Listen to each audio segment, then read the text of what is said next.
Welcome back to some new r/pettyrevenge stories, where people share small victories over those who wronged them.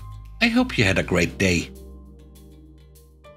The first story is called Pushed Everything on Me.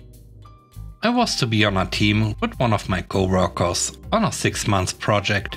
Every day she would leave for 3 to 5 hours. Whenever I asked her about where she disappeared to, I only heard nonsense. The manager needed help. The new guys needed help. I'm doing this, I'm doing that.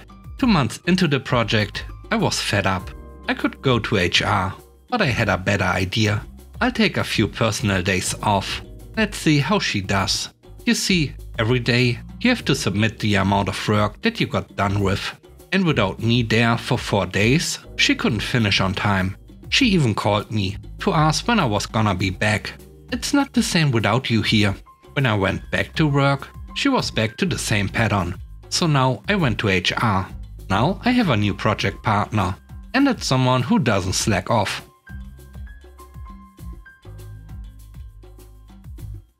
The next story is called Elevator Pettiness. I work in a small office block of 5 floors, with a basement car park, and only a single lift working at present, instead of 2. I'm on the 2nd floor. A few desks away from me works an older guy, who I will call Jerk. Jerk is just plain offensive and sarcastic at times, and has been a bit of a prick to me a few times. When I asked for his help, he insulted my intelligence for it. As you can guess, I don't like him. I try not to talk to him. I don't care what he did on the weekend, or what he thinks about anything. The other morning, I arrived at work and realized that he is not in. Excellent!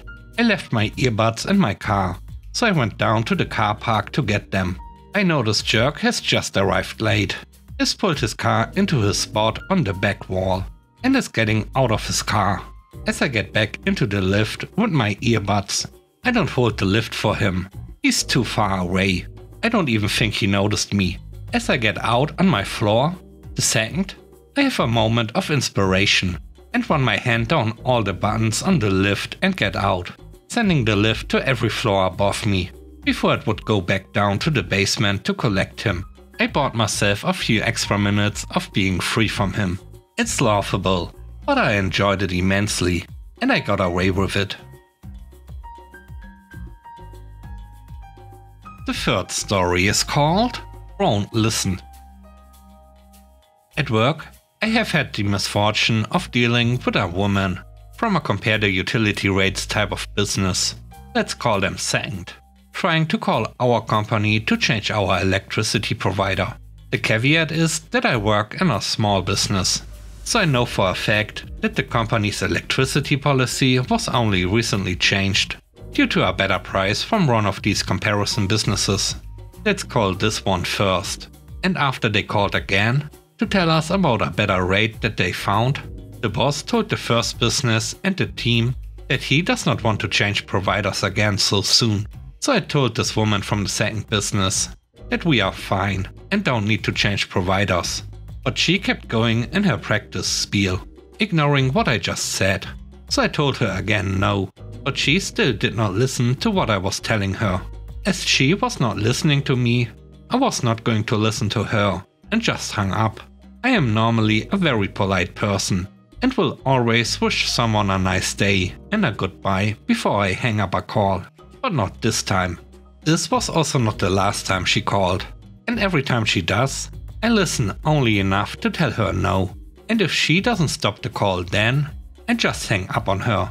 No acknowledgement beyond telling her we are not interested. She can waste her time trying to call and speak to the boss, but I have a good memory for voices, and I'm the gatekeeper here, so she is not getting that sales KPI, no matter how hard she tries, as she definitely did not endear herself to me.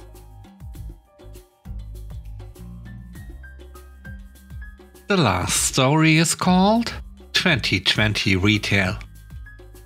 My daughter worked as a supervisor in a large supermarket chain while studying at university. During the early stages of 2020, she received persistent abuse from people every single day. all of them well older than her. The issue was usually to do with products not being available and the store not being open as long as it usually was. But she could handle it. You stop yelling pretty quickly when the person you are yelling at just refuses to react at all. But one old guy went too far. He started screaming at a young female checkout operator who started to cry. The language was explicit and grossly inappropriate and was delivered at the top of his voice in front of many other shoppers. My daughter went and took over from her and completed begging. Again, she refused to react to his yelling. She then took his picture and told him she would be sharing his photo with the police. Veiled threat, and that he was banned from that store for life. Fact, it was store policy. Then she waited for him to leave and followed him downstairs into the car park. He pushed his trolley behind his car, then went around to the driver's side and mucked around with something. She removed his 2 grocery bags from the trolley and tipped them out onto the car park floor, disappearing back upstairs before he had realized what had happened. She used to defend the ugly behavior from many, because she understood that a lot of people felt scared and threatened by what happened. But this guy went way too far. Thanks for watching the video.